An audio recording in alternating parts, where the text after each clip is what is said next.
ಸಂಕ್ರಾಂತಿ ಹಬ್ಬದ ನಂತರ ನಟ ದರ್ಶನ್ ತೂಗುದೀಪ್ ಜೈಲಿನಿಂದ ರಿಲೀಸ್ ಆಗ್ತಾರಾ?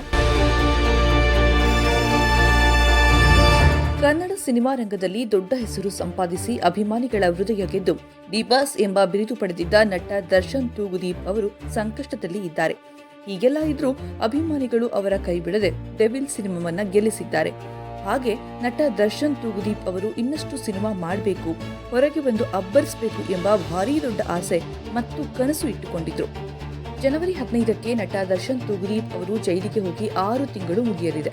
ಹೀಗೆ ಇದ್ದಾಗ ಜೈಲು ಸೇರಿ 6 ತಿಂಗಳವರೆಗೂ ಜಾಮೀನು ಸಿಗೋದು ಕಷ್ಟ ಅಂತಲೇ ಹೇಳಲಾಗಿತ್ತು. ಆದರೆ ಈಗ 6 ತಿಂಗಳು ಆಗಿರುವ ಕಾರಣಕ್ಕೆ ಜನವರಿ 15ರ ನಂತರ ನಟ ದರ್ಶನ್ ತೂಗುದೀಪ್ ಅವರ ಪರವಾಗಿ ಜಾಮೀನು ಅಂದ್ರೆ ಬೇಲ್ ಅರ್ಜಿ ಸಲ್ಲಿಕೆ ಸಾಧ್ಯತೆ ದಟ್ಟವಾಗಿದೆ.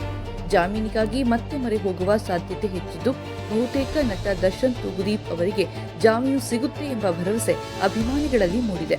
ಹಾಗೆ ನಟ ದರ್ಶನ್ ತೂಗುದೀಪ್ ಅವರ ಪರ ವಕೀಲರು ಕೂಡ ಇದೇ ಭರವಸೆಯನ್ನ ವ್ಯಕ್ತಪಡಿಸ್ತಾ ಇದ್ದು, ಸಂಕ್ರಾಂತಿ ಹಬ್ಬದ ನಂತರ ಭರ್ಜರಿ ಸುದ್ದಿ ಸಿಗುವ ನಿರೀಕ್ಷೆ ಇದೆ. ಆದಷ್ಟು ಬೇಗ ಜಾಮೀನು ಸಿಗಲಿ ಎಂದು ಅಭಿಮಾನಿಗಳು ಪ್ರಾರ್ಥನೆಯನ್ನ ಮಾಡ್ತಿದ್ದಾರೆ. ಆದರೆ ಜಾಮೀನು ಅರ್ಜಿಯ ಬಗ್ಗೆ ನಟ ದರ್ಶನ್ ಅವರ ಪರ ವಕೀಲರು ಯಾವ ನಿರ್ಧಾರ ಕೈಗೊಳ್ಳುತ್ತಾರೆ, ಕೋರ್ಟ್ ಇದಕ್ಕೆ ಯಾವ ತೀರ್ಪು ಕೊಡುತ್ತೆ ಎಂಬುದನ್ನು ಕಾದು ನೋಡಬೇಕಿದೆ.